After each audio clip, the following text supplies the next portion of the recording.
Bom dia, vascaíno, bom dia, vascaína, sejam todos bem-vindos. Eu sou Adailton Senna e você já sabe, pode me chamar de Dadá. Estamos começando mais um Bom Dia Cast, o companheiro de todas as manhãs, nesse domingo melancólico que só nos resta torcer para o Palmeiras derrotar o Santos e aí sim podermos respirar nos próximos 11 dias. Vamos às notícias.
Ufa, ufa! Se não fosse o Léo Jardim nesse lance, o Vasco poderia ter tido uma má sorte no jogo contra o São Paulo.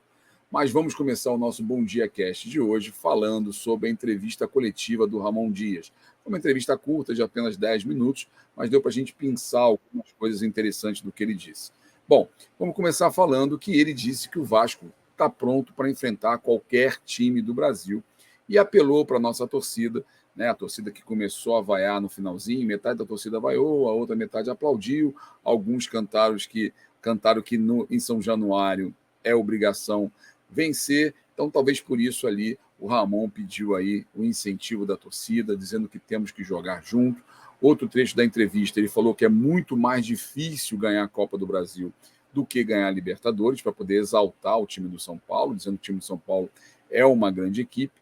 Eu acho que ele deu uma exagerada aí, eu acho que a Libertadores ainda é um campeonato mais difícil de vencer do que a Copa do Brasil, mas ele quis, na verdade, dar uma exaltada no São Paulo e dizer que a gente enfrentou uma grande equipe, uma equipe que venceu recentemente a Copa do Brasil, então não é qualquer time do futebol brasileiro, e mesmo assim a gente conseguiu aí criar chances, quase venceu a partida, da mesma maneira que quase perdeu. Então foi um jogo equilibrado, principalmente no segundo tempo, quando o Vasco conseguiu igualar as forças, e ele deu essa declaração meio que comparando aí a Copa do Brasil e a Libertadores e para exaltar o time do São Paulo. E depois ele falou do desgaste de alguns jogadores. Citou o Paulinho, que não estava 100%, e, segundo ele, havia outros jogadores que também não estavam 100%. O Paulinho, a gente sabe que ele veio de uma virose, ele chegou a jogar febril, jogou com dores no corpo, mas provavelmente não recuperou a sua forma ainda durante essa semana, e aí foi o que disse o Ramon para justificar a substituição do Paulinho, que vinha sendo o nosso motorzinho, como tem acontecido na maioria dos jogos do Vasco. Então, para justificar, ele disse que o Paulinho não estava a 100%.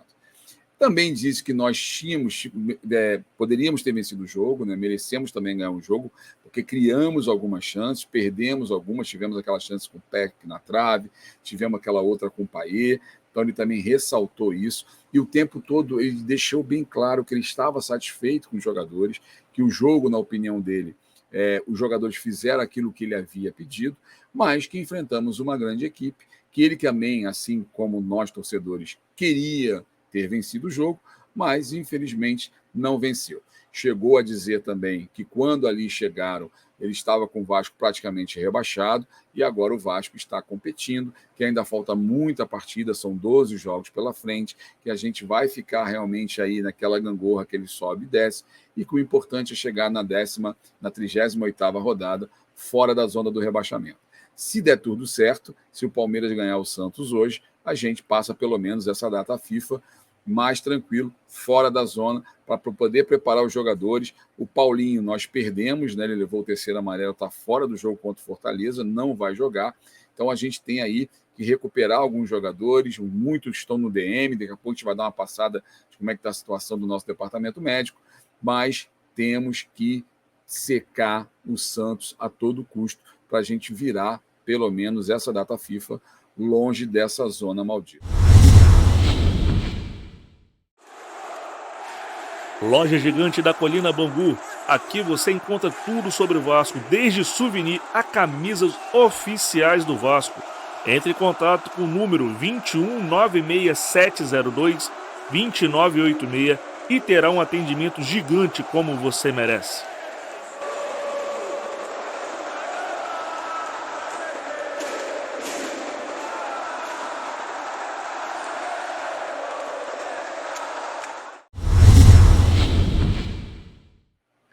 Bom, eu resolvi fazer o que os jornais antigos faziam, que é dar nota aos jogadores, né? Quem é assim como eu do tempo do Jornal dos Esportes, a gente tinha lá as notinhas dos jogadores dadas pelo jornal, então eu me atrevi aqui a dar as notas para os nossos jogadores no dia de hoje.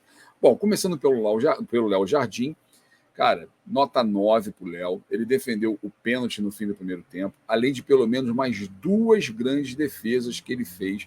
Uma delas no chute do Lucas, que ele pegou também no finalzinho do primeiro tempo. O Vasco estava correndo risco, já com pênalti, e depois com essa lance do Lucas, de tomar o gol de novo em final de tempo, quase que o Vasco toma. E ele fez uma outra defesa que o árbitro não deu escanteio, que foi uma cobrança de falta. A bola tinha endereço, ele foi, voou e conseguiu fazer a defesa. Então, teve uma presença muito boa no jogo de hoje, o nosso Léo Jardim, por isso a nota dele é 9. O Paulo Henrique, na minha opinião, ficou com a nota 5,5. Ele não comprometeu, tá? Ele ajudou defensivamente, dali ao lado do Paulinho. Ele foi quem mais desarmou pelo Vasco, foram 3 desarmes. Ele saiu na metade do segundo tempo, mas, na minha opinião, estava um pouco nervoso, oscilando um pouco, demorando às vezes para tomar algumas decisões, talvez muito por conta da inatividade, estava sem jogar um tempo. O Ramon surpreendeu colocando ele como titular, né? Já que o Puma não vem agradando, o Robson está contundido e o Ramon, pelo visto, não está querendo improvisar na lateral. Então ele colocou aí o Paulo Henrique, que não comprometeu, mas que também não fez nenhum partidaço, realmente não resolveu o nosso problema na lateral direita. Matheus Carvalho entrou, nota 5, entrou no segundo tempo, mas não conseguiu manter o mesmo pique do Paulinho, também é muito difícil de você manter o pique do Paulinho, já fez partidas melhores, então por isso a nota dele foi 5. Já o Maicon, 6,5 para o Maicon, fez um jogo seguro, um jogo sem comprometer, tentou alguns lances, os lançamentos que encaixaram, então ele fez alguns bons lançamentos que encaixaram, chegou até o destino, então, e mais importante, fez uma partida segura, não comprometeu, a gente sabe que ele tem uma dificuldade de velocidade, teve uma bola, uma disputa com o Lucas, que foi até o lance que gerou a defesa do Léo Jardim, que ele não conseguiu acompanhar o Lucas, mas a partida dele foi, pelo menos, honesta, segura, sem comprometer, por isso a nota 6,5. Já o Léo ficou com nota 6, também fez uma partida segura. No lance do pênalti, ele estava muito próximo do adversário, então ficou difícil dele botar a mão para trás, ele até faz o movimento para tentar. Eu acho que exageraram nesse pênalti. Se fosse a favor do Vasco, provavelmente não teria sido dado, porque foi um lance realmente muito rápido e ele estava, na minha opinião, com o braço na posição natural. Ele não estava ganhando espaço, aquela bola bateu ali, mas ele estava quase, não estava colado ao corpo, mas estava muito próximo, então acho que houve um exagero, mas enfim, mais uma vez, polêmica com a arbitragem quando se trata de um jogo com o Vasco. O Lucas Piton, nota 6 para o Lucas Piton, contribuiu pouco ofensivamente, mas atrás ele conseguiu segurar como é de praxe. Ele sempre faz uma partida segura defensivamente. Faltou encaixar melhor ali com o Peck pelo lado esquerdo, principalmente no primeiro tempo, onde o Peck jogou ali do lado dele, mas também não teve aqueles cruzamentos para o Verratti, não fez bons cruzamentos, ele realmente não teve aí uma contribuição ofensiva, por isso nota 6 para o Lucas. Zé Gabriel, 5,5, atuação regular do volante, não comprometeu, não deu aquelas entregadas clássicas dele durante o jogo, Então, nota 5,5 para o Zé Gabriel. Já o Praxedes esteve bem abaixo. Praxedes, 4,5 para ele. Faltou mais participação na frente. Conseguiu chegar algumas vezes, mas errou na hora de tomar as decisões. Teve grande chance no rebote naquela bola do Peck, mas não conseguiu. Tirou demais do goleiro, botou a bola para fora. Então, realmente, o Praxedes estava bem abaixo. Estava muito lento, estava disperso, estava, parece que, desligado no jogo. Então, a nota 4,5 para o Praxedes. Já o Paulinho, 6,5, acho que depois do Léo Jardim foi o nosso melhor jogador. Faltou aproximar um pouco mais do ataque no primeiro tempo, mas já na etapa final ele levou o time ao ataque, principalmente nos 10 primeiros minutos. O jogo do Vasco passa muito pelo pé dele, né?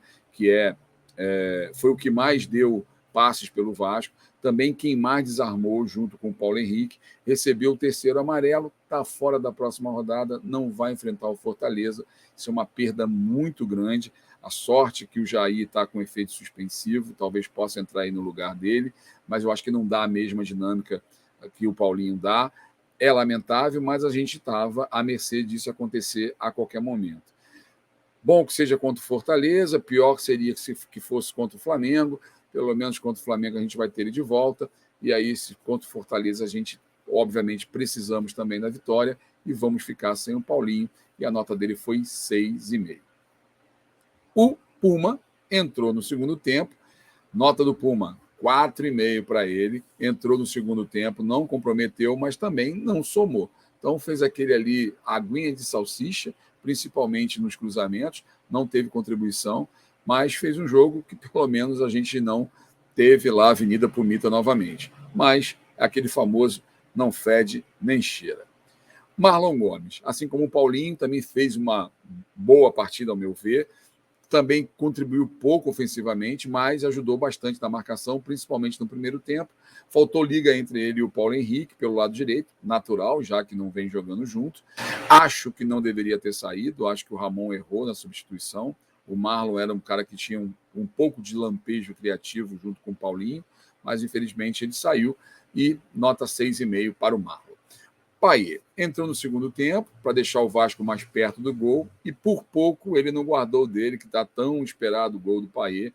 Houve um excesso ali de preciosismo, talvez, poderia ter dado uma cavada, poderia ter chutado, poderia ter tocado por meio da área, enfim, poderia ter se jogado e quem sabe sofreu o pênalti. Saiu na cara a cara lá com o Rafael, mas optou por driblar a marcação e o goleiro e acabou. Na hora de dar o passe, faltou perna, poderia ter finalizado, não finalizou, mas nota aí 5,5 para o nosso Payet. Verratti esteve um pouco abaixo, nota do Verratti, a minha nota para o Verratti foi 6, brigou o tempo todo na frente, mas não conseguiu ser perigoso como de costume. Então faltou ele apresentar aí uma melhora, principalmente nas bolas aéreas. Ele não teve bem hoje nas bolas aéreas, brigou muito, muitas vezes sozinho, né? O meio de campo não chegava para poder dar aquele abafo, então ele ficava correndo de um lado para o outro, tentando ali tomar a bola da zaga do São Paulo, mas ele foi um pouco abaixo do que normalmente a gente vê no Verratti. Já o Peck melhorou no segundo tempo, jogando pela direita, quando ele mudou de lado, né? A única mudança tática que teve o Ramon na virada de tempo. Eu acho que ali ele já poderia ter trocado alguns jogadores, na minha opinião, ele poderia ter tirado o Praxedes, de repente ter tirado o Paulo Henrique, recuado o Marlon para a lateral. Ele não mudou nada, só mudou o posicionamento do Peck com o Marlon, jogou o Marlon para a esquerda, o Peck foi para a direita, e ali o Peck começou a render bem. O Vasco teve lá os seus primeiros 10 minutos do segundo tempo pressionando o São Paulo. Foi quem mais finalizou, com 2 boas chances, acertou todos os passos que tentou e ajudou na recomposição. Teve azar naquele chute que a bola acertou a trave e a nota dele foi 7 pelo empenho, pela dedicação, pela correria, mais uma vez, do nosso Peck. E o Ramon? O Ramon, eu acho que mais uma vez ele falhou, na minha opinião. O time não funcionou bem no primeiro tempo. Na etapa final, com as mudanças táticas e das peças, houve uma melhora, mas faltou aí sustentar até o fim e ele ainda queimou uma substituição, né? Ele se trocou, faltou uma que ele não fez, mas não tinha como fazer, e eu acho que ele mexeu mal de novo. Eu não teria tirado o Marlon, principalmente. O Paulinho, ele se justificou dizendo que o Paulinho não estava bem fisicamente, não estava 100%, então vamos acreditar no treinador, mas eu acho que dessa vez ele vacilou nas substituições, ele poderia já ter trocado no intervalo, ter tirado o Praxedes, que estava muito sonolento, mas ele fez a opção por mantê-lo no jogo e não fez essa substituição que todos nós aguardávamos. Então, nota 5,5 aí para o nosso querido Ramon Dias. Esse lance, se fosse contra o Vasco, eu tenho certeza que seria dado. Vamos conferir o lance que, na minha opinião, foi pênalti, mas, mais uma vez, não foi dado a favor do Vasco.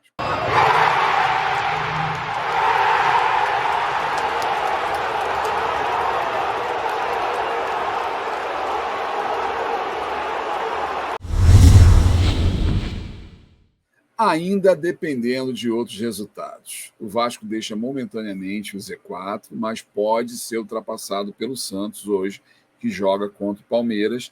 O Vasco, se tivesse vencido a partida, teria pulado para a 14ª posição, teria passado o Bahia, teria passado o Inter e teria terminado na 14ª posição. No final da noite de ontem, o Corinthians empatou com o Flamengo, então andou uma casinha a mais ali, fez 31 pontos, passou o Cruzeiro também momentaneamente, mas o Vasco fica fora da zona de rebaixamento caso o Santos perca para o Palmeiras. Então a gente hoje tem que secar o Santos para que ele não ultrapasse e a gente não passe aí esses 11 dias que temos pela frente de data FIFA na zona do rebaixamento. Mas, mais uma vez, ainda não dependemos das nossas próprias forças. Estamos dependendo ainda dos outros nesse momento. Bom, uma curiosidade interessante foi o primeiro empate do Vasco nesse Brasileirão sem gols. As outras 25 partidas foram sempre com gols. Então o Vasco não fez, mas também não levou, graças ao Léo Jardim. E aí fica essa curiosidade no jogo de ontem, onde o Vasco acabou empatando em 0-0 com o São Paulo. Bom, o destaque do jogo não poderia ter sido outro, né? Sem dúvida foi o Léo Jardim, fez 4 grandes defesas, teve uma defesa dificílima, um pênalti defendido, ele teve 1,54 gols evitados, 100% das bolas defendidas, um jogo sem sofrer gols, 12 passes certos dos 17, e a nota dele no SofaScore foi 8,2, um pouquinho abaixo dos 9 que eu dei para o Léo, porque realmente a partida dele hoje foi impecável. Bom, além do Paulinho, né, que tomou o 3º amarelo e está fora, outro que no final do jogo tomou também o cartão foi o Figueiredo e vai ficar fora também da partida contra o Fortaleza. Então, dos pendurados, ele tomou o 3º, junto com o Paulinho. Ambos estão fora de combate do próximo jogo do Vasco, que vai ser contra o Fortaleza. Dando uma passada pelo nosso DM, vamos passar aqui um boletim de como anda o departamento médico. O Eric Marcos treina parcialmente com o grupo, já está lá reabilitado, então já está treinando. O Gabriel Dias e o Robson estão fazendo a transição física. Então, estão naquele processo de transição, né? Já vão estar aí treinando com bola e vão ficar à disposição. O Rossi iniciou esse trabalho de transição. O Capasso está fazendo um trabalho específico na região lombar, onde ele teve a contusão. Muito provavelmente, com esses 11 dias, nós deveríamos ter todos os jogadores prontos para o jogo contra o Fortaleza. Então, vamos estar com o DM, se não acontecer nada durante os treinamentos, provavelmente vamos estar com o DM vazio para começar já com o jogo contra o Fortaleza, essa nossa arrancada. E o próximo jogo só daqui a longos 11 dias, e vai ser no dia 18, às 19 horas, em São Januário, contra o Fortaleza pela 27ª rodada. É um jogo também muito importante, aliás, todos os próximos 12 jogos do Vasco são muito importantes, são jogos de fato para o Vasco tentar sair de uma vez por toda dessa zona, e aí então vamos contar com a torcida mais uma vez, com o apoio da torcida, com o Caldeirão lotado, e aí quem sabe a gente tenha a melhor sorte e consiga vencer o finalista da Sul-Americana. Enfrentamos agora o campeão da Copa do Brasil, vamos enfrentar o finalista da Sul-Americana. Conseguimos vencer um dos finalistas da Libertadores, que foi o Fluminense. Então, assim como o Ramon disse, eu também concordo com ele, o Vasco está pelo menos competindo. A gente não está jogando com qualquer equipe, a gente está jogando o Campeonato Brasileiro com times que estão disputando as Copas. Então, ontem foi São Paulo, próximo jogo contra o Fortaleza, então não é jogo fácil. Às vezes a gente se ilude, a gente fica na empolgação, principalmente por conta dos resultados contra o Fluminense, contra o Curitiba, e depois aquele 1-0 para o América já foi 1-0 suado, mas a gente está enfrentando grandes equipes, então é normal o Vasco realmente passar por algumas dificuldades, que são equipes que já estão com o seu futebol consolidado, são equipes que já estão há bastante tempo com o seu treinador, como é o caso do Fortaleza.